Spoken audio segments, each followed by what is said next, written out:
მოგესალმებით, მე ვარ ვაჩილ ალიაშვილი, კლასიკოს გიტარისტი. ჩემი სტუდენტობიდან დროიდან მოყოლებული, ძალიან მინდოდა რომ ჩვენთანაც ყოფილიყო თუნდაც ან კონკურსი, ან ფესტივალი კლასიკური გიტარის, რაც სამწუხაროდ თითქმის არ იყო, ასე ვთქვათ. სხვა ქვეყანაში გამგზავრებას კიდე, ხარჯები უნდოდა, სხვა დრო იყო, ასე ვთქვათ, ძნელი იყო სტუდენტობისთვის ეს. და ერთ-ერთ ფესტივალზე, თუ არ ვცდები, თელავის ფესტივალზე, მე და დათოს მოგვივიდა ესეთი იდეა, რომ ხომ არ გვესინჯა ჩვენ გაგვეკეთებინა, მოგვესინჯა უბრალოდ კლასიკური გიტარის შემსრულებელთა კონკურსი ან ფესტივალი. საბოლოოდ ჩამოყალიბდით კონკურსზე, რაც შედგა კიდევაც ძალიან დადებითი გამოხმაურება მოყვა ამ ყველაფერს და ჩვენი მიზანი იყო, რომ უფრო გავრცელებულიყო, უფრო პოპულარიზაცია გაგვეწია ამ ინსტრუმენტისთვის, რადგან თითქოს ცოტა დაჩაგრულივით იყო საქართველოში ეს ინსტრუმენტი, როგორც კლასიკური შესრულება და არა დაუშვათ საესტრადო და ასე შემდეგ. ამიტომ მე მგონი გამოგვივიდა რაღაც დოზით, საკმაოდ პოპულარიზაციაც გავუკეთეთ და ძალიან დადებითი შეფასებაც მოყვა. გვერდში დაგვიდგა არაერთი ორგანიზაციაც, კულტურის სამინისტროც, უბრალოდ არ ჩამოვთვლი ყველას, რომ არ გამორჩეს ვინმე, ნაწყენი არ დაგვრჩეს. წელსაც ტარდება, მე-9-ით ტარდება უკვე, ეს იქნება 17, 18 და 19-ში იქნება გალა კონცერტი უკვე. სხვადასხვა ქვეყნებიდან ყავს სტუმრები, ასევე ქართველებიც. საკმაოდ საინტერესო არის, ვისაც გექნებათ დრო, სურვილი მონაწილეობის, თუ არა და მოსასმენად 19-ში გელოდებით. კონკურსი ტარდება კონსერვატორიაში და ესე იგი პირველი ტური იქნება 17-ში, სადაც მოხდება ასე ვთქვათ შეფასება კონკურსანტების, 19-ში ჩატარდება გალა კონცერტი, სადაც უკვე გაირკვევა ვინ იქნება გამარჯვებული და შედგება პატარა კონცერტის ფორმატი ექნება უკვე ამას ყველაფერს. თვითონ მნიშვნელობას რაც შეეხება, რა თქმა უნდა, ძალიან დიდი მნიშვნელობა აქვს, იმიტომ რომ თავიდან ჩვენ კი დავიწყეთ, ეს იყო ლოკალური მასშტაბის მხოლოდ ქართველი მონაწილეები იღებდნენ მხოლოდ კონკურსში მონაწილეობას, მაგრამ ახლა მასშტაბები გაგვეზარდა, საკმაოდ ბევრი უცხოელი მუსიკოსი ჩამოდის, მთელი ამ წლების უკვე მე-9-ით ტარდება ჩვენი კონკურსი და ბოლო წლები არის, აქტიურად ჩამოდიან უცხოეთის სხვადასხვა გიტარისტები და რა თქმა უნდა ამას ძალიან დიდი მნიშვნელობა აქვს, იმიტომ რომ კლასიკური გიტარის პოპულარიზაცია ლოკალურად ვერ მოხდება მხოლოდ, უნდა იყოს საერთაშორისო მასშტაბით და ამას რა თქმა უნდა ძალიან დიდი მნიშვნელობა აქვს. მინდა აღვნიშნო ძალიან დიდი დამსახურება ამას მხრივ მიუძღვის საგარეო საქმეთა სამინისტროს, იმიტომ რომ ძალიან დაგვეხმარა ჩვენი ინფორმაციის გავრცელებაში, სწორედ მათი საშუალებით მიიღეს ჩვენს შესახებ ინფორმაცია უცხოელმა მუსიკოსებმა. რა თქმა უნდა კულტურის სამინისტრო, რომელიც დაარსების დღიდან, თითქმის დაარსების დღიდან გვერდზე ედგა ჩვენს კონკურსს და დღესაც ჩვენი კონკურსი მათი მხარდაჭერით ტარდება. რა თქმა უნდა, ძალიან მნიშვნელოვანი არის სხვა მეგობარი პარტნიორების დახმარება, მაგალითად აკუსტიკა, რომელიც ეს არის მუსიკალური კომპანია აკუსტიკა, რომელიც ძალიან აქტიურად ჩაება ჩვენს ასე ვთქვათ კონკურსში და აბსოლუტურად ესე იგი ყოველგვარი თხოვნებისა და ზედმეტი რაღაცების გარეშე, იმიტომ რომ ძალიან უყვართ მუსიკა, არა მხოლოდ ბიზნესი, არამედ უბრალოდ მუსიკა. ეს ძალიან მნიშვნელოვანია, რა თქმა უნდა, ჩვენთვის. და რა თქმა უნდა, საქართველოს სიმფონიეტა. საქართველოს სიმფონიეტა არის ერთადერთი ყველაზე საუკეთესო კამერული ორკესტრი, რომელიც ასრულებს ბაროკოს მუსიკას და ამიერკავკასიაში არის მე მგონი ერთადერთი. ისინი ძალიან აქტიურად გვიდგან ამ გვერდზე. მათი სამხატვრო ხელმძღვანელი ჩვენი ჟიურის წევრიც არის გიორგი ქერელაშვილი, რომელიც ასევე თავადაც აფასებს კონკურსანტს და მათ აქვს დაწესებული პრიზიც. ეს პრიზი არის ჩვენი გამარჯვებული ასრულებს ხოლმე მათ ორკესტრთან ერთად ნაწარმოებს. შემდეგ წელს ტარდება ხოლმე, ეს არის ძალიან დიდი რაღაცა, იმიტომ რომ ძალიან დიდი ფუფუნება არის ორკესტრთან, როდესაც გიტარისტი ასრულებს კონცერტს და მით უმეტეს ისეთ კარგ ორკესტრთან ერთად, როგორც საქართველოს სიმფონიეტა არის. ესენი არა მარტო საქართველოში, მთელ მსოფლიოში არიან ცნობილები და ძალიან დიდი მადლობა მათ ამისათვის. მოგესალმებით, კონკურსს რა თქმა უნდა ნებისმიერი ასაკის შემსრულებლისთვის ძალიან დიდი მნიშვნელობა აქვს. ამიტომ ძალიან მნიშვნელოვანია, რომ ადგილზე არსებობდეს ასეთი დონის კონკურსი, სადაც მონაწილეებს შეეძლებათ თავიანთი თავი გამოამჟღავნონ, ახალი რეპერტუარი გაიცნონ, მიიღონ მონაწილეობა თუნდაც მასტერ-კლასებში და ანუ შემოქმედებითად გაიზარდნონ, ასე ვთქვათ. და რა თქმა უნდა, ეს არ ნიშნავს, რომ განსაკუთრებით პატარა ასაკში რომ ვიღაცაზე უკეთესია და შედარებით პრინციპი ცოტათი არის, მაგრამ ეს არის იმ მომენტში შეფასება და რა ვიცი, ყველასთვის მე მგონი ძალიან კარგი იქნება და კაი გამოცდილება იქნება თუ მიიღებენ მონაწილეობას ესეთ კონკურსებში. მე მინდა დავამატო ერთი ძალიან მნიშვნელოვანი საკითხი. ეს არის უცხოელი მუსიკოსების ჩართულობა, პროფესიონალი მუსიკოსების ჩართულობა ჩვენს კონკურსში.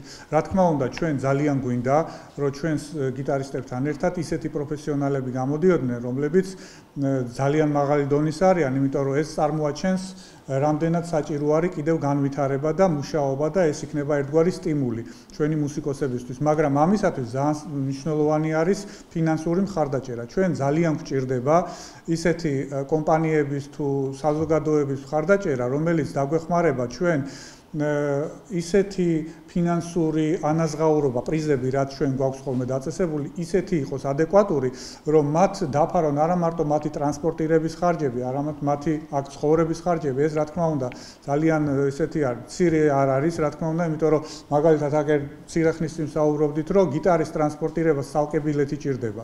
ეს ძალიან რთული არის და ამიტომ ჩვენ მივესალმებით ყველა იმ კომპანიას, ორგანიზაციას თუ სტრუქტურას თუ ნებისმიერ ინდივიდუალურ პიროვნებას, რომელიც ჩვენ გვერდზე დაგვიდგება და დაგვეხმარება ამის ორგანიზებაში. შეიძლება იყოს, რა ვიცი, ნებისმიერი ბარტერის სახით თუ პირდაპირ დაფინანსებით, უბრალოდ გვერდზე დგომით და მხარდაჭერით. თქვენ ახსენეთ, რომ მეცხრეც ტარდება და წლების გამოცდილება რას აჩვენებს, რამდენად აქტიურად არიან ჩართულები საერთაშორისო ჩართულობა რამდენად აქტიურია ხოლმე, რა ჩვენად აი წლების.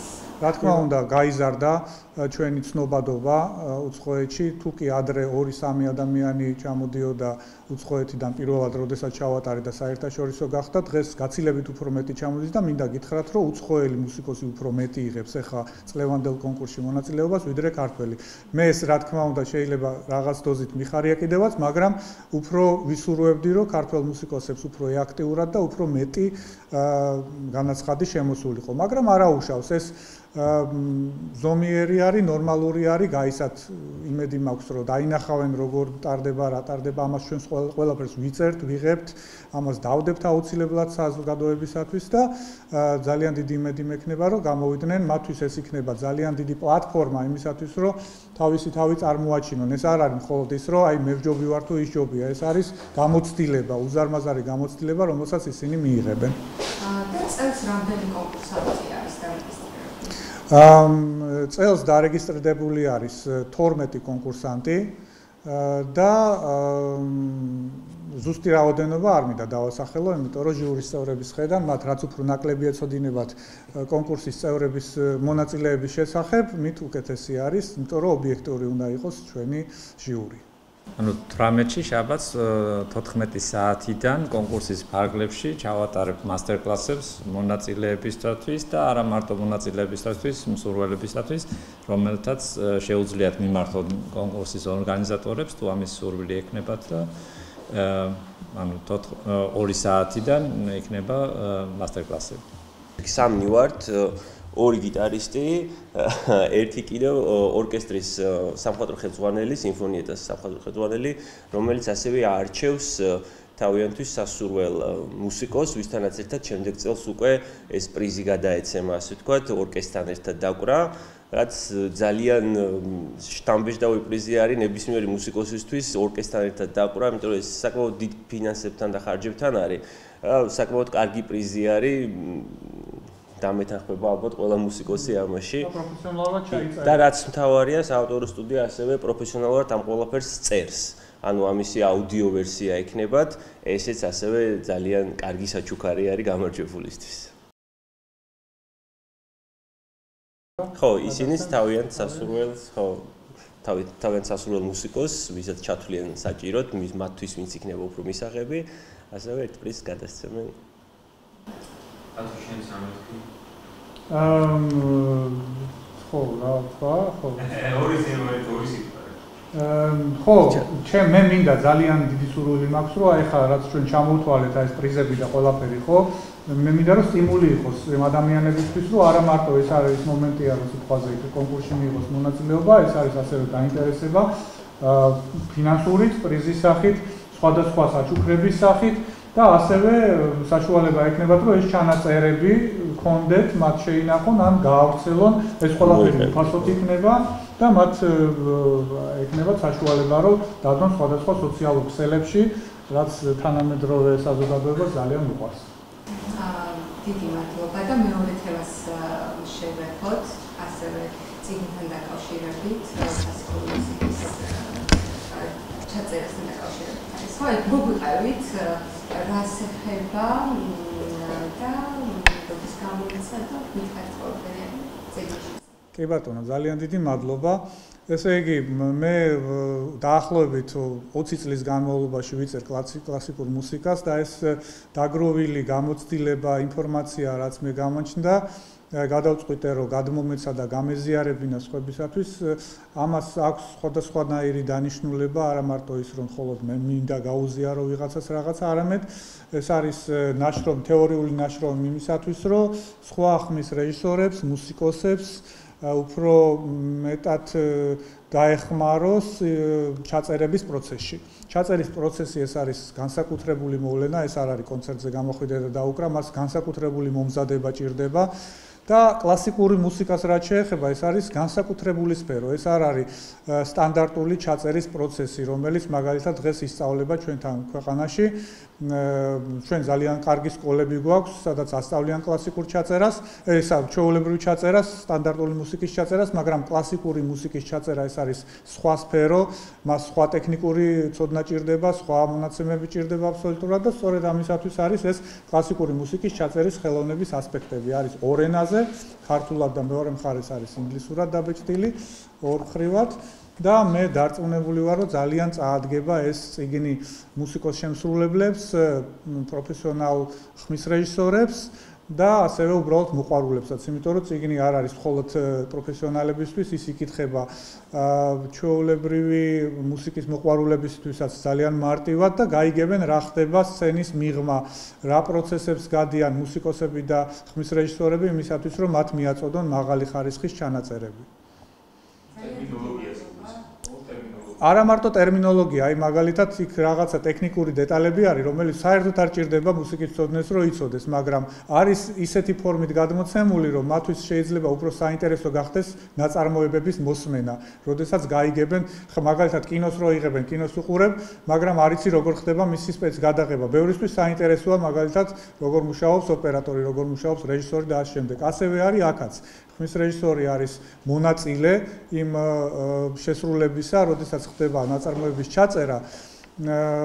ხმის რეჟისორის ფუნქცია დღეს სამწუხაროდ არის დაკნინებული, არავინ არ იძახის, ძალიან იშვიათად არის ხოლმე მათი, ასე ვთქვათ, წარმოჩენა ხდება ნაკლებად და აი ამ შემთხვევაში ეს წიგნი გვასწავლის ზუსტად რამდენად დიდი მნიშვნელობა აქვს და რამდენად დიდი როლი არის ჩაწერის პროცესში, დისკი როდესაც გამოდის, მუსიკოსის რა თქმა უნდა უზარმაზარი წვლილი არის, რაც ხდება, მაგრამ არანაკლები არის ხმის რეჟისორისა, რომელიც ამ ჩაწერას ახორციელებს.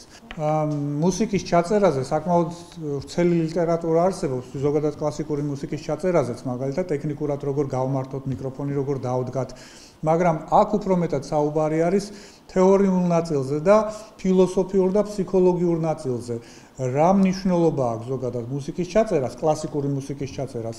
როგორ უნდა მოემზადონ მაგალითად მუსიკოსები იმისათვის, რომ სწორი პოზიცია ჰქონდეთ, სწორი განწყობა ჰქონდეთ ჩაწერის მომენტში, რა ესე იგი განრიგით მოხდეს ჩაწერა, როგორ მოემზადონ, შემდეგ უსაფრთხოების ზომებზე არის საუბარი არის ესე იგი ჩაწერის სტრატეგიაზე, იმისათვის რომ მუსიკოსმა შეძლოს იმ ენერგიის შენარჩუნება, რომელიც მაგალითად კონცერტზე როდესაც აქვს.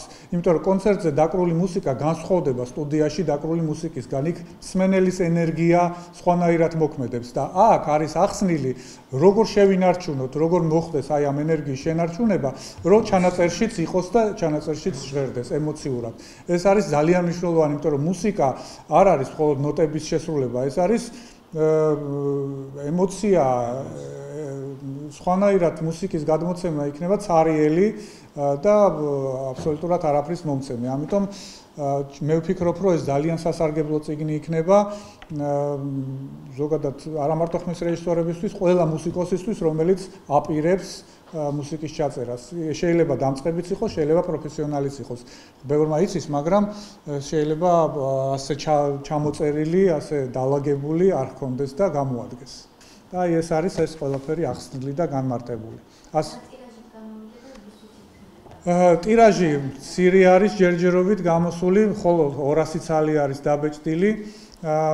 ჯერჯერობით ხო შევა რა თქმა უნდა ქსელში, წიგნების ქსელში, ამაზე დამატებით რა თქმა უნდა ჯერ არ გაკეთებულა აი სულ 2 დღის გამოსული არის და აუცილებლად პრეზენტაციას გავაკეთებ, მოვიწვევ კოლეგებს, მოვიწვევ პროფესიონალებს და წარუდგენ ამ წიგნს უკვე პირადადაც და შემდეგ უკვე ეცოდინებათ, სად შეიძლება ამ წიგნის მოძიება და შეძენა.